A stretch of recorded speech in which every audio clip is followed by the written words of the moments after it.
합니다. 감사드리고요.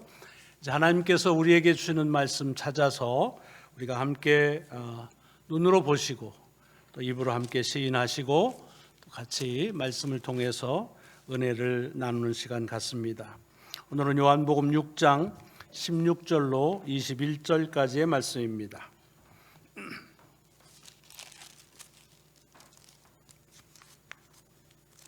요한복음 6장 16절부터 21절까지의 말씀을 함께 같이 봉독하시겠습니다.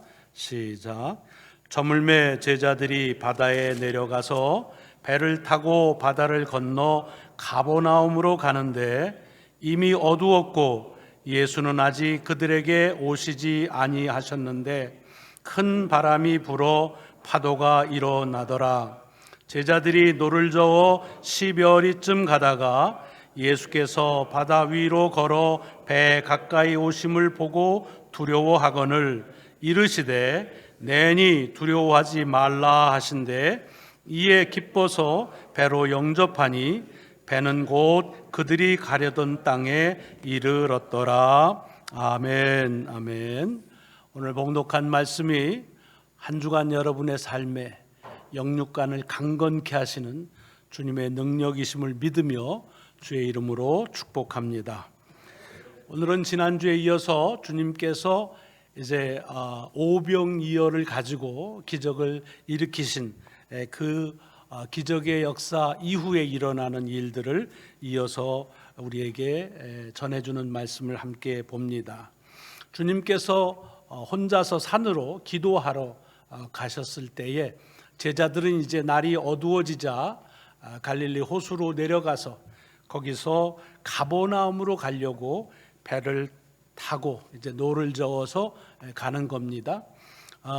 지금 그 주님이 제자들과 함께 많은 사람들을 먹였던 5천 명을 먹였던 곳은 디베랴 건너편, 그러니까 갈릴리로 말하자면 지금 요르단 쪽 동쪽의 남쪽에 해당되는 그런 곳인데 거기서부터 해서 이 가버나움은 저 북쪽에서 서쪽으로 살짝 기울인 꽤나 이렇게 이제 남쪽에서 저 북쪽으로 올라가는 길입니다.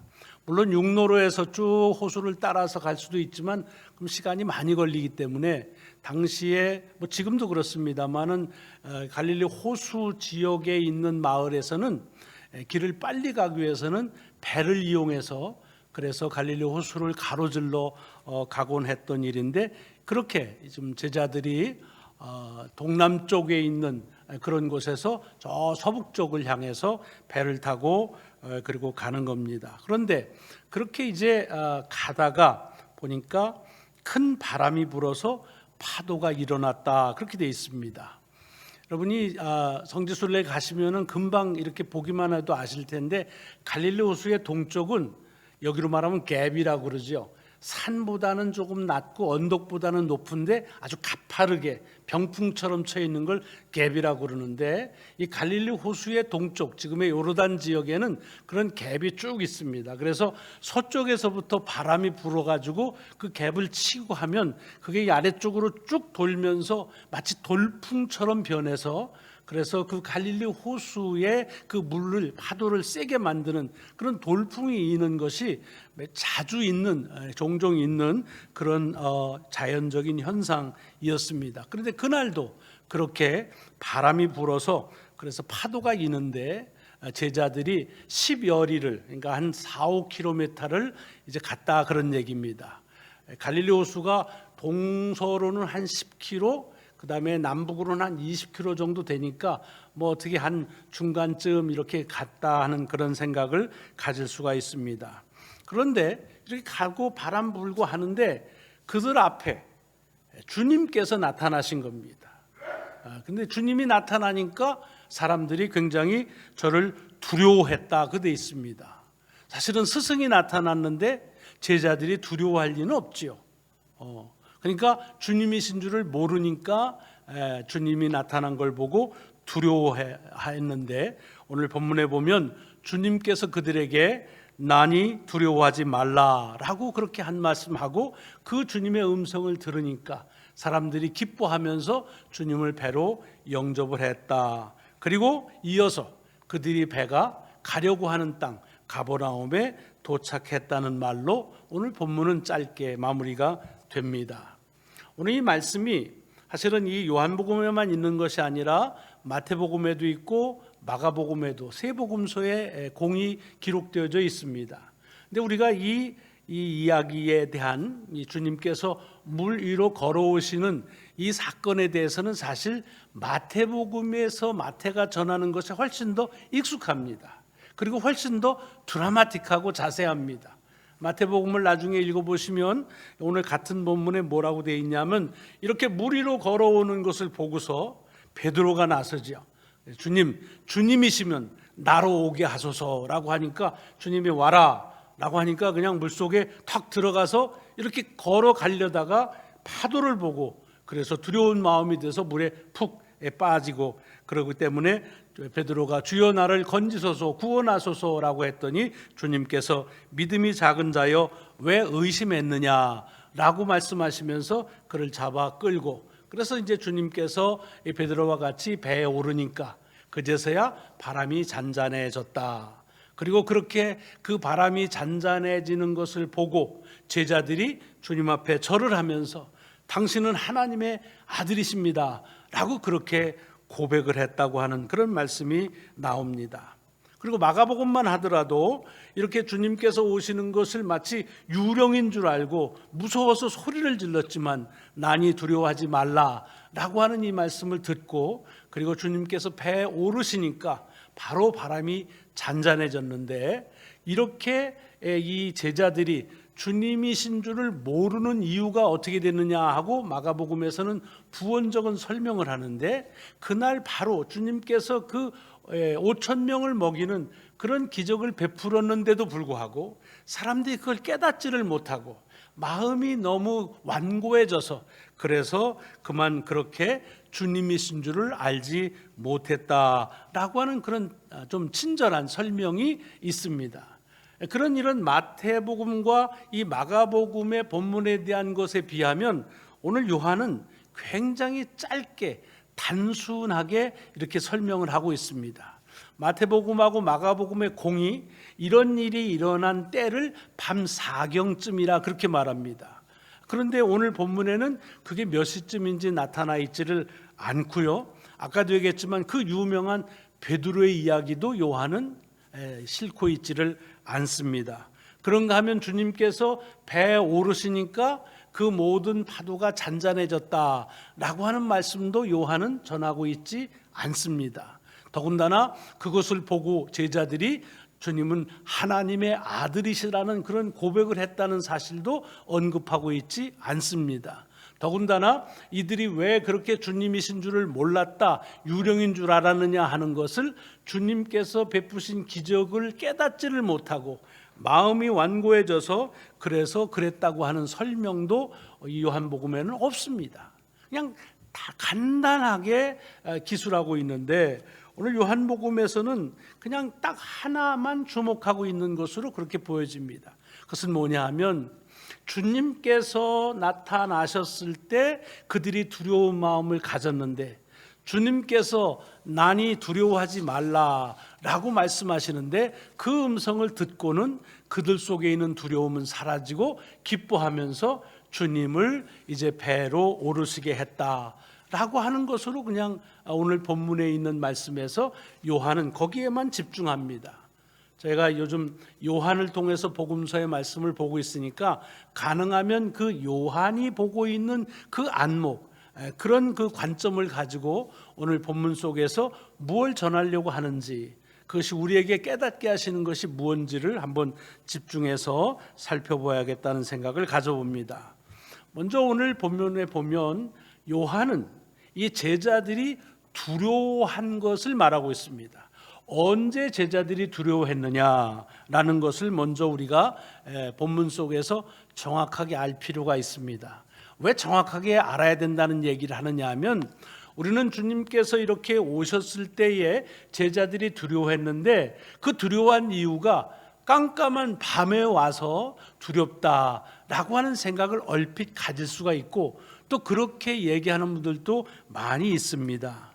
물론 낮보다는 밤이 좀 어둑어둑하고 좀 스산하고 그런 점이 없지 않아 있지요. 하지만 우리가 잘 알지만 하루라는 게 뭡니까? 반은 낮이고 반은 밤입니다. 그러니까 뭐 낮밤 있는데 계속 지금까지 평생 낮으로만 살다가 그날만 밤이 됐다면 그거 두려운 거지요. 그러나 뭐 매일같이 반복하는 게 낮 됐다 밤 되고 밤 됐다 낮 되고 그냥 그 일상의 변화입니다.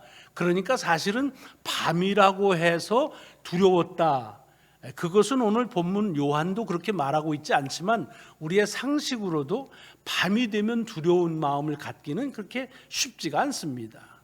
또 얼핏 생각하면 배를 몰고 가는데 이렇게 바람이 불어가지고 파도가 높이 이니까 두려웠다, 그렇게 생각도 하고 또 그렇게 얘기하는 분들도 있습니다.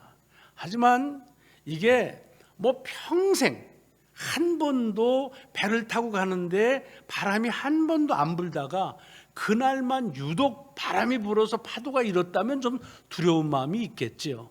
그러나 아까 말씀드린 대로 이 갈릴리 호수는 돌풍이 자주입니다. 바람이라는 게 뭐 언제나 불게 돼 있고 그 바람이 동쪽에 있는 갭을 치고 돌면 돌풍이 돼서 어느 호수보다도 파도가 센 겁니다. 그러니까 그 갈릴리 호수 주변에 살면서 배를 타고 교통수단으로 해서 오갔던 사람들은 그냥 평평한 날씨가 잔잔한 그런 날도 있지만 파도 치는 날에도 배를 타고 간 경험이 많습니다. 더군다나 거기서 고기를 잡았던 어부라고 한다면 파도 치는 것 가지고 두려워할 그런 것은 아닙니다. 그러니까 뭐 파도 치는 게 배를 노젓고 가는데 좀 불편하긴 하지만 그것 때문에 무섭고 두려운 그런 이유는 아닙니다. 오늘 요한은 이 제자들이 두려워했던 것을 딱 한 시점을 얘기하고 있습니다. 그 시점이 뭐냐면 주님께서 앞에서부터 와서 가까이 오는 것을 보고 그리고서 두려워했다는 얘기입니다. 아까도 얘기했지만 제자들이 스승이 오는데 스승이 올 때마다 두렵습니까? 아이고 스승님 오시는데 또 얼마나 깨질까? 뭐 그래서 마음에 두려움을 갖는 무슨 뭐 해병대 조교 만나는 거 뭐 그런 뜻 아니거든요. 뭐 좀 떨어져 있다가 주님이 만약에 오는 걸 알았다고 한다면 반가웠겠지요. 뭐 그러니까 밤이라 몰랐을까? 뭐 그럴 수도 있습니다. 낮보다는 밤이 아무래도 식별하기가 어려웠겠지요. 또 파도가 치니까 잔잔한 호수보다 또 식별하기가 더 어려웠겠죠 하는 생각을 가질 수 있습니다. 하지만 호수가 잔잔하다고 해서 거기 걸어오는 그 주님을 주님이시구나 하고 그렇게 식별하는 것도 쉽진 않을 겁니다. 왜 그렇지요? 그것은 다른 이유가 아닙니다. 주님이 오셨는데도 제자들의 생각에 이럴 때에 이런 바다, 이 호수의 한 복판인데 그런데 여기에 사람이 그냥 걸어온다? 배를 타고 온 것도 아니고 이건 말이 안 되는 겁니다. 그러니까 자기의 생각에는 이런 일은 일어날지 않을 것이다, 일어날 수 없다는 그들의 생각이 있었는데 그 생각을 뒤집어 가지고 주님께서 나타나니까 마태복음이나 마가복음에 얘기한 것처럼 놀래가지고 유령이다 라고 소리치면서 무서워했다라고 하는 얘기입니다. 여러분 유령이 뭔지 아시죠? 유령이라는 말을 그냥 사전적인 의미로 얘기하면 죽은 사람의 영입니다.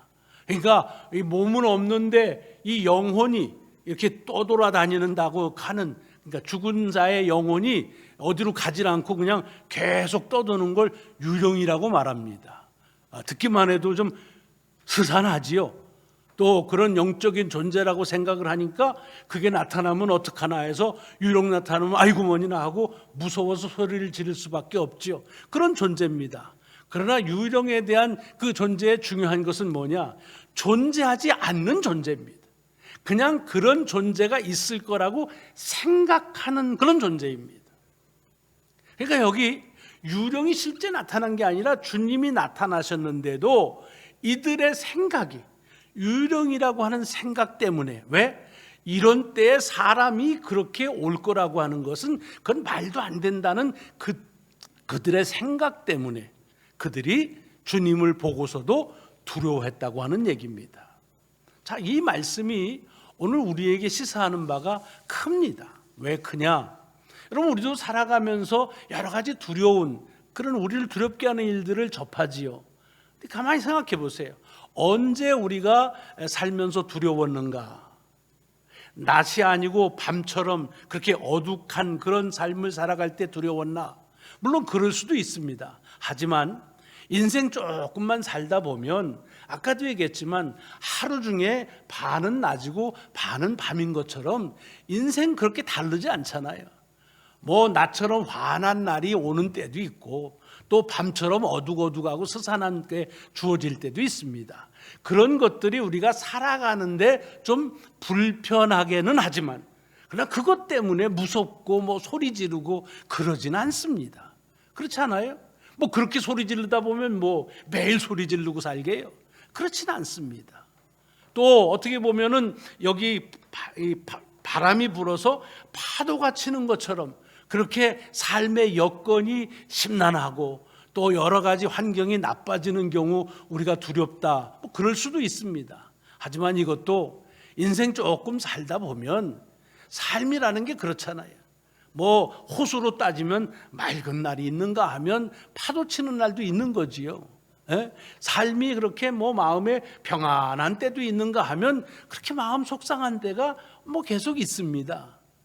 그러나 그렇게 여러 가지 삶의 여건이 어려워졌다고 해서 그것이 우리를 사는데 불편하긴 하지만 그것 때문에 무섭고 두렵다고 한다면 하루에도 몇 번 무섭고 두려워야 사는데 그러질 않습니다.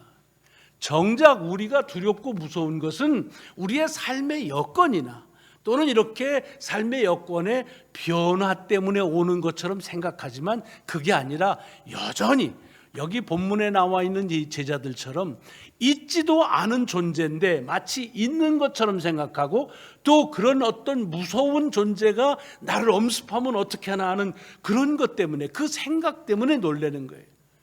여러분 살다 보면 문제에 봉착할 때가 많이 있습니다. 그러나 문제가 있는데 그 문제를 내가 해결할 수 있는 능력이 내게 있다 생각하면 두려워하지 않지요.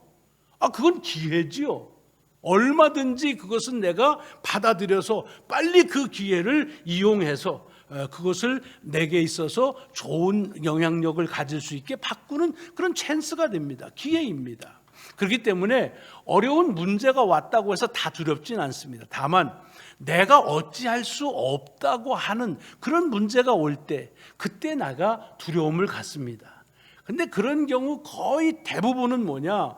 사실은 내가 감당할 수 없는 것이 아니라 감당할 수 없다고 생각하는 내 생각이 나를 두렵게 한다고 하는 말입니다.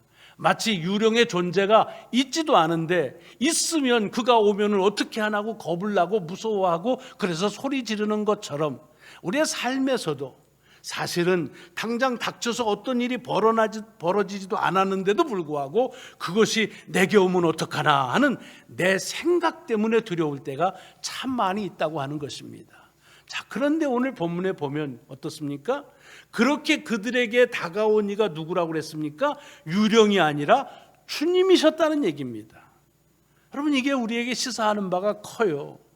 다시 말하면 우리의 텀으로 말하자면 우리가 살아가면서 당면한 어떤 문제들이 나를 억누르는, 나를 두렵게 하는 그런 문제로 보여지지만 사실은 어떨 때에는 그것은 내게 와야 되고 내가 기다리는 은혜일 때가 많이 있다, 그런 얘기입니다.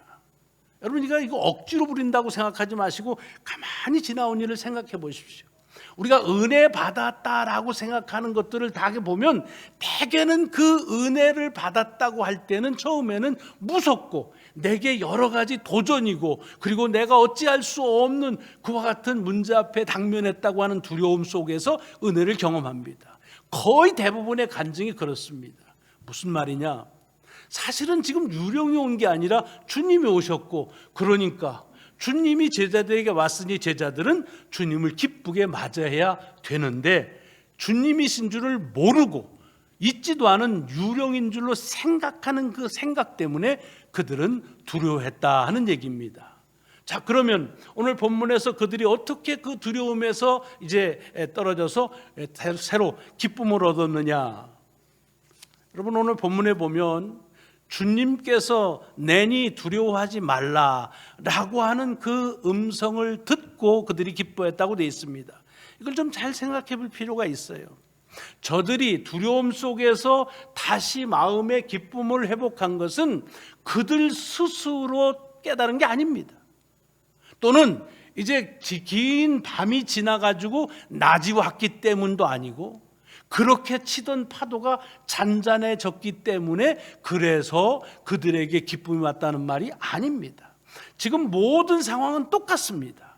여전히 밤이고 여전히 파도는 치고 그리고 주님은 여전히 주님이십니다. 그런데 문제는 내가 생각하고 있는 생각 때문에 두려웠었는데 주께서 저들을 부르시는 주의 음성을 들었을 때에 그들의 두려움이 사라지고 그들 속에 기쁨을 찾아왔다 하는 얘기입니다. 관건이 무엇입니까? 주님의 음성을 들었을 때 일어나는 변화라고 하는 말입니다. 저는 이게 은혜도 마찬가지라고 생각해요. 여러분, 우리가 은혜를 내가 막 찾을 때만 은혜를 경험하고 내가 꼭 알아야 됐을 때 또 알 때에만 은혜다라고 생각한다고 한다면 사실 우리에게 은혜를 경험했다고 말하기가 쉽지가 않습니다. 또는 어떤 상황 속에서 이 상황이 싹 지나가야 그래야 내게 두려움이 사라진다라고 하는 것이 굉장히 설득력 있는 이야기 같지만 실제로 보면 그렇지가 않습니다. 일테면 지금 우리가 이렇게 팬데믹에서 참 두려움이 많잖아요. 그래서 지금의 우리의 바람은 뭐예요? 이것만 지나가라. 어떻게 백신이라도 맞고 그러면 좋다. 그래서 요즘에 우리 닥터왕 볼 때마다 부럽습니다. 2도수 다 맞았거든요. 그러니까 저분은 아무 걱정이 없겠다 그럴 거예요. 한번 여쭤보세요. 무슨 다른 걱정이 없나? 여러분, 이 팬데믹이 지나가면 정말로 우리 속에는 아무 두려움이 없을까요? 아마 그렇지 않을 거요. 또 다른 두려움들이 우리 속에 엄습하고 우리를 기다리고 있을지도 모릅니다. 여러분, 트럼프 정부가 가고 바이든 정부가 들어왔어요. 미국의 장래가 막 그렇게 밝다 그렇게 말하는 사람도 있지만 사실은 좀 지나고 나면 그렇게 우리 속에서 모든 문제가 해결되는 그런 일은 거의 없는 것을 인생을 조금 살아보면 압니다. 두려움이 없는 것은 우리의 환경이 변화되거나 두려워하는 어떤 것들이 물러서서 우리에게 두려움이 없어지는 것 같지만 그렇지 않다는 거예요. 지금 보세요. 여전히 바람은 불고요. 여전히 밤이고요. 여전히 주님은 그 앞에 서 계시지만 그러나 그들의 그 두려움이 바뀐 것은 환경과 여건의 변화가 아니라 나니 두려워하지 말라고 하는 그 주의 음성을 들었기 때문이라고 하는 말씀입니다. 자기의 생각을 가지고 사는 것이 아니라 주님의 말씀, 자기에게 들려진 주의 말씀을 들었을 때에 그때에 그 속에 있던 두려움이 변해서 기쁨이 되었다라고 하는 것. 여러분, 이것이 우리에게 참 소중한 가르침을 줍니다. 만약에 은혜를 은혜로 안다면야 뭐 걱정을 하겠어요. 그런데 왜 은혜를 은혜로 알지를 못하나요? 마찬가지입니다. 우리는요, 괜히 우리도 근거도 없이 은혜는 이렇게 와야 돼. 이런 때 은혜는 임하는 거야. 은혜가 임할 때는 이러이러한 상황이 있어야 된다는 내 스스로 가지고는 생각이 있습니다. 그래서 그 생각 밖에서 또는 생각이 미치지 못하는 데서 하나님의 은혜가 오면 그걸 은혜로 바라보질 못해요. 마치 그것은 나를 무섭게 하는, 두렵게 하는 문제로 보일 때가 많습니다.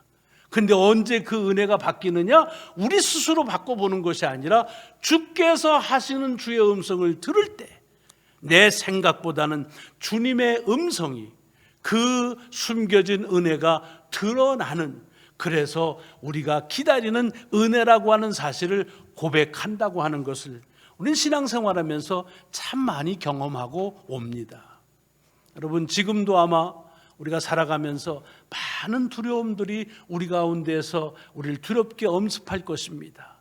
유령처럼 깜깜한 밤처럼 파도 치는 그런 것처럼 여러 삶의 상황 속에서 우리가 두려워하지만, 그러나 이런 모든 것들이 바뀌어서 그래서 우리의 두려움을 우리 스스로 해결할 수 있는 것이 아니라 주의 음성을 들을 때에, 그때에 우리는 나에게 다가오는 그 두려운 존재가 아닌 하나님의 은혜라고 하는 사실을 우리는 경험하고, 또 훗날 그렇게 아마 우리는 크게 감사의 간증을 할 것입니다.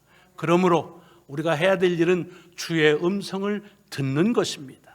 주의 음성을 들을 때에 같은 환경과 여건 속에서도 하나님께서는 우리에게 잃어버렸던 그런 기쁨을 다시 간직하게 하시고 우리 속에 찼던 두려움을 없애 주시는 귀한 역사를 일으키실 줄로 믿습니다. 내니 두려워하지 말라. 이번 한 주간에도 우리가 어려운 문제가 닥칠 때마다 주의 음성을 들으십시오. 이거는 너를 두렵게 하는 문제가 아니라 내가 네게 주는 은혜다. 내니 두려워하지 말라. 주의 음성이 여러분에게 은혜로 들려지시기를 주의 이름으로 축원합니다. 기도하시겠습니다. 하나님 감사합니다. 오늘도 우리에게 귀한 말씀 예비하시고 주셔서 살아가면서 여러 두려움, 우리를 무섭게 하는 것 가운데에서 어떻게 하면 이것이 없어질까, 어떻게 하면 두려움이 사라질까 노심초사하며 살지만, 그러나 오늘 주신 말씀처럼 하나님, 그것은 유령이 아니고 우리를 두렵게 하는 존재가 아니라 주님이시라고 하는 사실, 주님의 음성을 들을 때 제자들이 깨닫고 기뻐했던 것처럼 주님, 저희들의 삶 속에서 주의 음성을 듣게 하시고, 그래서 같은 우리를 두렵게 하는 것이 두렵게 하는 문제가 아니라 오히려 우리를 기쁘게 하는 은혜로 바라볼 수 있는 귀한 은총을 허락하여 주옵소서. 감사드리오며 우리 구주 예수 그리스도의 이름으로 기도드리옵나이다. 아멘. 아멘.